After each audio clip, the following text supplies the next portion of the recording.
Good afternoon, everyone, and welcome to Rangers Review special afternoon briefing as we build up to Thursday's Europa League opener against Malmo in Sweden. Joshua has headed out to Sweden and he has touched down, landed safe and sound. How's it going, Joshua? Going good, mate. Going good. Not too long a trip. Was up pretty early, so a bit sleep deprived. But apart from that, I'm well. How are you? All good. Busy day as Excellent. always.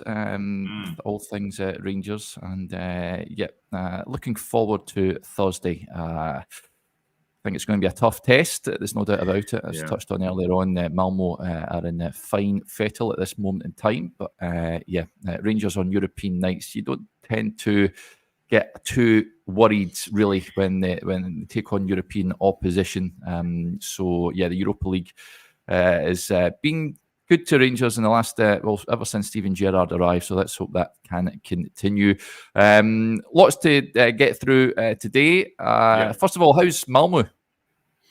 Yeah, mate, it was pretty rainy when I got here, Derek. But as I speak to you, as I logged on to our podcast, the sun has just started to come out. So see a comment there about the weather. It feels very similar to home, so there'll be no kind of climate excuses on Thursday night. But I think, as you say, obviously we'll get into it a bit. We've got some stuff on the website about it today as well. It's a difficult. Rangers have a difficult draw, don't they, in the Europa League? They have a really difficult draw. They've tended to perform well in Europe, kind of regardless of how they've performed domestically over the last number of years. I think that increasingly the domestic form has become the focus because, you know, when Rangers started to play well in Europe a few years ago, it was a novelty and it was new. The Europa League isn't new now. I guess the format's new. There's a few glamour ties coming up, but it's going to be a difficult start for them. I thought they were better against Dundee. I thought it was a pretty controlled performance all in all. But I think it's a pretty tough start away to the Swedish champions. And we'll be intrigued to see how they do, but lots of build-up to come before that. Yeah, well, you've got a piece on the website this morning. You've been speaking to a Scottish coach who's certainly been helping Malmo recently with regards to their domination of Swedish football. You can check out that piece in the link below this video, folks. But what can we expect on Thursday, do you reckon, Joshua? Yeah, well, it's interesting for someone like me who, you know, is interested in boring football details or what I think are fun football details. But it's a really interesting story. I think it's a Scottish coach, Jamie Hamilton, who some people might know, who quite a known voice now on Twitter. But he, it's a difficult story to surmise, which is why we've done an article about it. But effectively, he, in seeking inspiration for what he does and how he coaches and what his interests are in, went looking for something a little bit different to what we see in every game. You know, you could tune into kind of any game in England, probably, Derek, and what Guardiola and others have done is really went down the pyramid, and obviously that's good. I know Bolton, the team you also cover, have had a few issues playing out from the back recently. But if you think there's generally two now predominant, there's a scale in football, coaches who are really strong on the positions that players have to be in at certain times, the belief being that to maximise their abilities, stay out wide, for example. If you're a winger, the ball will get to you, stretch the pitch, stay in these rigid structures, and that'll allow you to play better football. Whereas increasingly, and the term that Jamie's coined for this is relationism, there's been this almost opposite movement that suggests that rather than a coach getting the most out of their players by effectively instructing them what to do positionally, you give them a bit more positional freedom. And it's the relationships, it's the interactions, it's the spontaneous actions that then get you through a defence, as opposed to these kind of pre-programmed actions. And the now Malmo coach, Henrik Rydström, when he was preparing to take over Malmo, which was at the end of 2022, the season before he came into the club, they finished 7th. They just won the league last year in the final day of the season. But he was looking, when he joined Malmo, as any manager would do, what tactical setup do I want to employ, but why? What's the thinking behind it? What type of teams do I want to create? What type of tactical setup do I want to foster? He wanted to build stuff around his number 10, and he came across Jamie's work, which was reflecting a lot of the work that Fernando Diniz has done at Fluminense, who won the Copa Libertadores, how do you pronounce it? Copa Libertadores or something. Thank you. Thank you very much. So it's a fascinating story about how those ideas were translated through him, and he's got the link to Scotland. He went over and he says he's an observer of Malmo, but he's definitely been an influence in their tactical setup. And they're quite an interesting team, Malmo, because they're somewhere between this. They've got elements of like a strict positional, maybe not strict, but elements of a normal positional team that you or I would probably recognise. And then suddenly, now and again, if you watch some of their games, they'll have 4 players crowding one side of the pitch, which obviously to our brains, having watched quite a similar style of football over the last number of years, right across football, we think, what are they doing there? That's that surely that is not the optimum way to break down a defence. So it's going to be interesting to see how much of that comes out. They're at home. They've not been in. I know you've got a video on the YouTube channel about Malmo today as well. They've not been in the best of form maybe the last couple of months compared to the start of their season. But still, difficult test for Rangers going away from home, and it's going to be interesting to see how they do combat these kind of unique tactics that we don't really see that much if and when it comes out in Malmo style of play.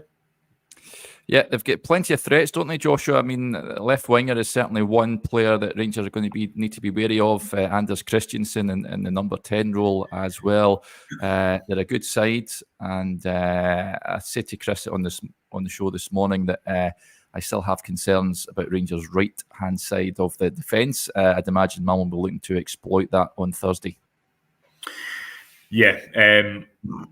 As mentioned, I mean, well, were you have concerns about the left side of the defence? No, right. Right, okay, right. Left as well. I mean, Jeffrey's not playing much as a real blow, but... Of course, yeah. I mean, Chris and I actually forgot that after the game at the weekend. I imagine it'll be Sterling that goes into that left-back slot because kind of who else goes in there. It's going to be interesting to see. So they lost a couple of players in the summer transfer window. Centre back Cornelius, I think it is, and the Nasi, who went to Strasbourg in France, who's a midfielder. Yeah. By all accounts, both pretty influential players for Ridstrom and how Malmo want to play. So there's been a little bit of an adaptation period. Christensen, as you say, is someone who a lot of the play centres around as that number 10, who, as we're discussing there, because Malmo maybe don't have in the final third as many pre-rehearsed attacking rhythms, and it's more about how the players interact, how the number 10 works, how those relationships form with other players. He's a really important player for them as well. And he actually had a heart issue last season, which meant that he missed a large chunk of it. Thankfully, he's fine now and he's back involved, but a pretty kind of traumatic event for Malmo last season as well. I believe that took place in training. It's hard to know where Rangers really are at, I would say, at the moment after the Old Firm game, because they've responded as well. They had 2 games since then, Dundee United away and Dundee at home. I can't think of if there's been a third. They've responded pretty well without a really tough test, because I think that Dundee United, their approach played into Rangers' hands for those first 20 minutes.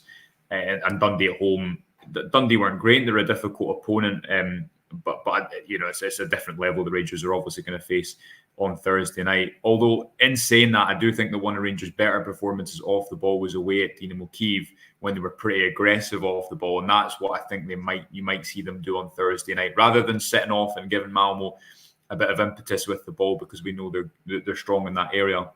I think you might see Clement's team be pretty aggressive from the start and try to gain control, as they did in that away game against Kyiv. But you're right, it's probably hard to know exactly what type of form Rangers come into this game in, because the Old Firm game was such a convincing defeat and there hasn't been that level of test since. But they have reason to be confident in Europa League games because of their record over the last number of years. It is going to obviously be a difficult opponent to start the new group stage, though.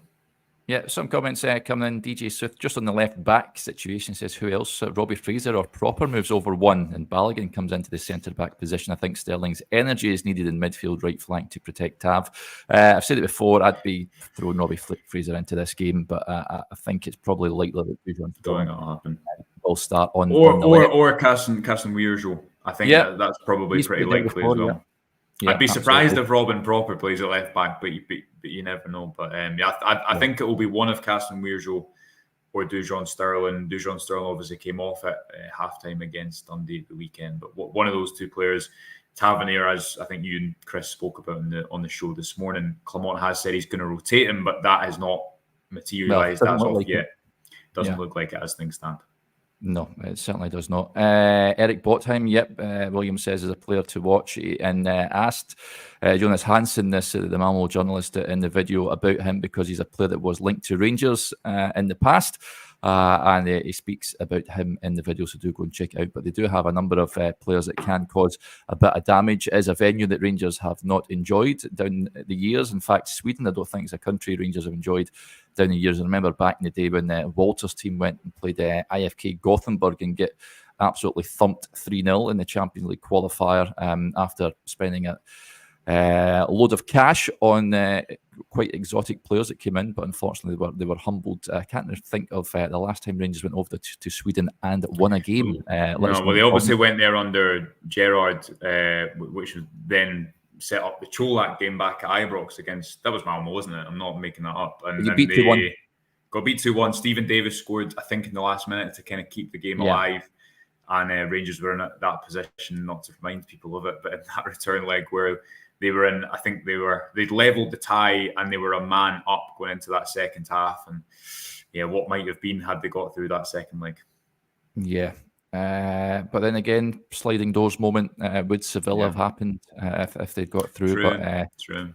Rangers owe Malmo one, so let's hope they can do the business on Thursday. It will be interesting. What's Malmo like? You've not seen much of it, I'd imagine, Joshua. What's the plans this afternoon? Head out and do a bit of exploring?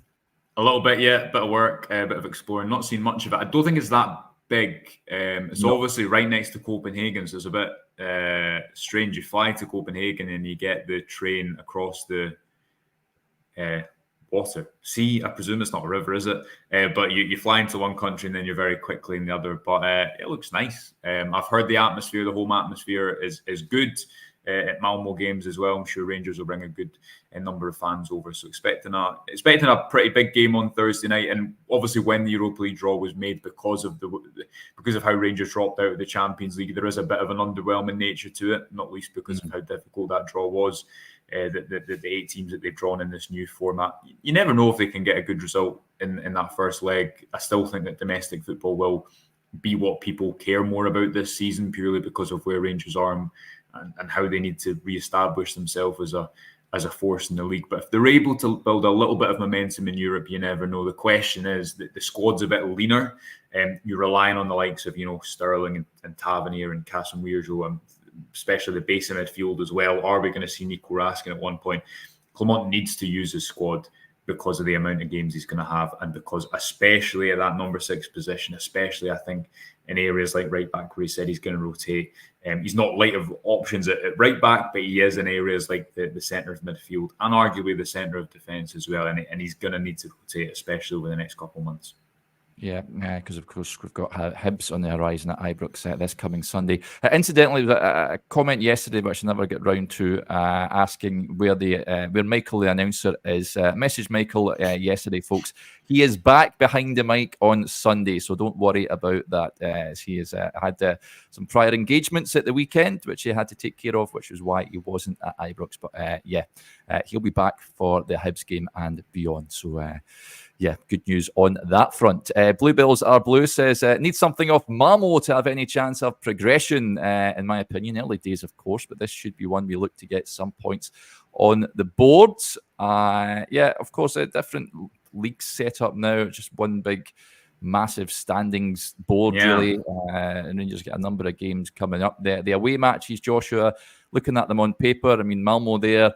Olympiacos, I don't think will be easy. Nice, I don't know too much about, but French side, you'd imagine they'll be of a good standard. And that's it. It's not one I'm Man United as well. Man United as well, which will be difficult. It is a difficult draw. The first 3 home games you've got before Tottenham, I think you have Lyon at home, you have the Romanian outfit at home, you have Tottenham at home, and one more game at home, which I can't remember either off the top of my head. Of course, the return.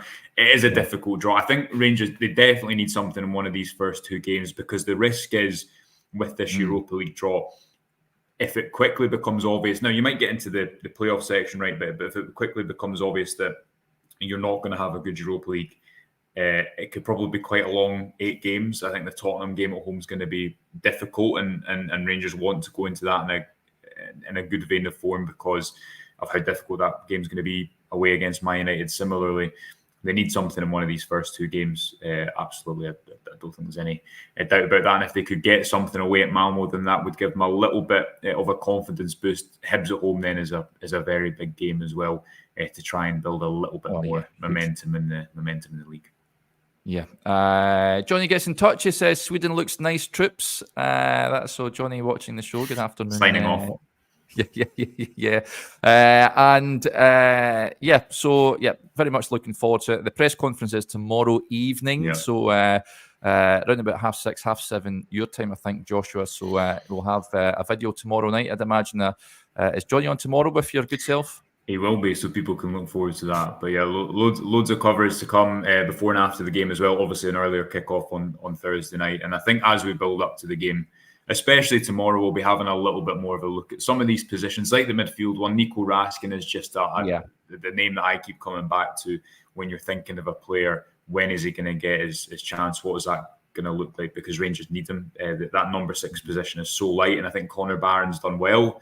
I think it's a lot to rely on him over the course of the season. And there is an ongoing question at the moment about where Dujon Sterling's best position is and where he's going to spend his minutes playing this season. So, lots of talking points to come over the next couple of days and obviously full coverage for people at the game as well. Yep. In other news, you may have seen over the weekend, our next live show has been confirmed. So I'll whack up the little logo here. So, myself and Joshua will be hot-footing it down to London town, as Mark Knopfler famously said, and we'll be hosting a special evening with Mark Hateley at London's best bar, sports bar and beer place, the Volley. They have kindly invited us both down to stage an evening there, which I'm very much looking forward to. Mark is top drawer. I've been to a few nights with Mark before, and very much looking forward to this. Now, the night takes place on October the 16th, so next month, and tickets are available right now. The link below this video is what you can click on to go and get tickets for it. I know that there's a lot of London-based bears down there that I'm sure will be heading along, and if you fancy a bit of a jolly, then it'd be absolutely fantastic to see you there as well. Will it not, Joshua? Good to have another live show on the horizon. Yes, looking forward to it. Really thankful that the guys at the Volley are having us down. You and I get the fun of going down there. We're not going to complain about it. So hopefully, I know we have some listeners down in London, so hopefully you get a chance to have a good night with some of them. It will be great to hear some of Mark's stories. I've not been to a night with him, so look forward to that. But there'll be a lot of different sections in the night. Obviously, the Volley, people who are in London, I'm sure will know about it. But really cool venue. There'll be football on after. I think it's the international week, isn't it? That we're yes. down. So there'll be some form of international football on. We'll have a Q&A. We'll have a Q&A with Mark. We'll have a little bit of a live podcast section where we're, I guess, reacting to whatever the Rangers news is of the moment. And given what the news cycle has been like this summer, Derek, then who knows what will have happened by just about this time next month. But lots of time on the night for a lot of different Rangers chat, and then looking back to some better days that you remember, and I don't because I wasn't born when Mark Hateley was playing. So lots to get through, and we'll look forward to seeing whoever's there. Yeah. How I love Mark Hateley up front for Rangers right now. He was absolutely sensational. Right, before we go, just of course, you were at the game at the weekend, Joshua. Pretty routine in the end. 3-0 win over Dundee. Talked this morning when I was on with Chris about team selection and Nadim Bayrami was playing on the left with Tom Lawrence in at number 10. He has been playing relatively well, Tom Lawrence, so I can understand the manager opting to go with that. But we want to see Bayrami at number 10, do we not? Do you know what? I watched the game back. What day is it today? Tuesday. I watched it back yesterday, and I thought that it was pretty good from Rangers all in. Again, it's a game you'd expect them to win, obviously.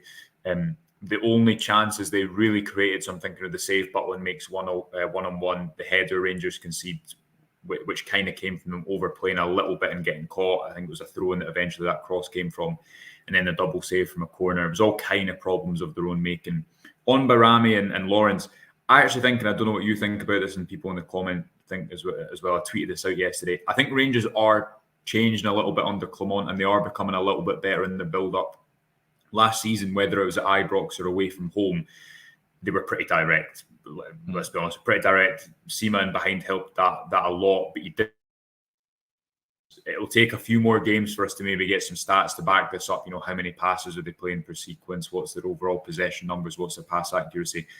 What you're seeing with Lawrence and Baramia, and I've not got a graph to illustrate that, but because Chefty, who is fastly becoming my favourite player to watch at Rangers, but because he's someone who can effectively be your left winger in possession, right? He can carry the ball, he can cross it, he gives you a lot of different options.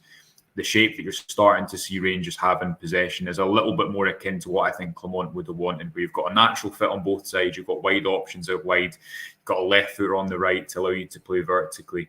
But Barami's actually moving. He moved inside to that number 10 position quite a lot, and Lawrence then moved deeper next to Barron. Last season, one of the big issues I thought Rangers had is that because they couldn't build up quite often, they were too reliant on going in behind opponents. And that was the same at Ibrox as well. And they've needed to adapt a little bit. And I think you're seeing them do that somewhat. Now, away at Dundee United the week before, we saw Rangers do that for the first 20 minutes and not the last 70 minutes. I can't remember the stat off the top of my head. Adam and I discussed it in the tactics show, but Rangers completed more passes in the opposition half in the first 20 minutes against Dundee United than they did in the remaining 70 minutes, which I think just shows you when Dundee United changed shape, when they went two up top. Obviously, Rangers had went a goal up as well, which maybe leads them to regress a little bit into themselves and not be as aggressive, but they couldn't dominate territory in the same way. So away from home, I still think there's a lot for them to do to improve their build-up. But at home, I think you're starting to see a little bit more control and a little bit more control in the centre. Tom Lawrence is at number 10. What we saw a lot of last season, and I think Todd Cantwell actually alluded to this when he was speaking to Sky Sports about the tactical differences between him and Clement. Clement last season wanted his number 10 to stay close to the striker all the time, to pick up second balls because Rangers were going direct quite often to the front man.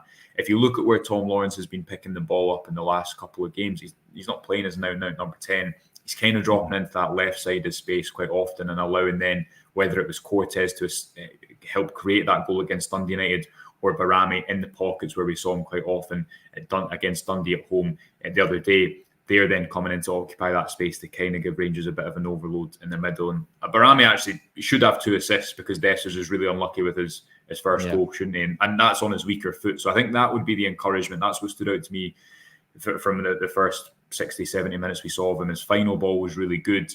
And you would expect that when he's starting in his favoured position, right now he's kind of drifting into his favoured position, isn't he? And he's still out wide at points. He's clearly not someone who's going to do his best work when he's pinned to the touchline and he's going one-on-one all the time. But even when he was out wide, we did see that moving into that left space as well, he was able to put in a good couple of final balls, on his weaker left foot as well. Yeah, absolutely. Just a couple of points before we wrap up.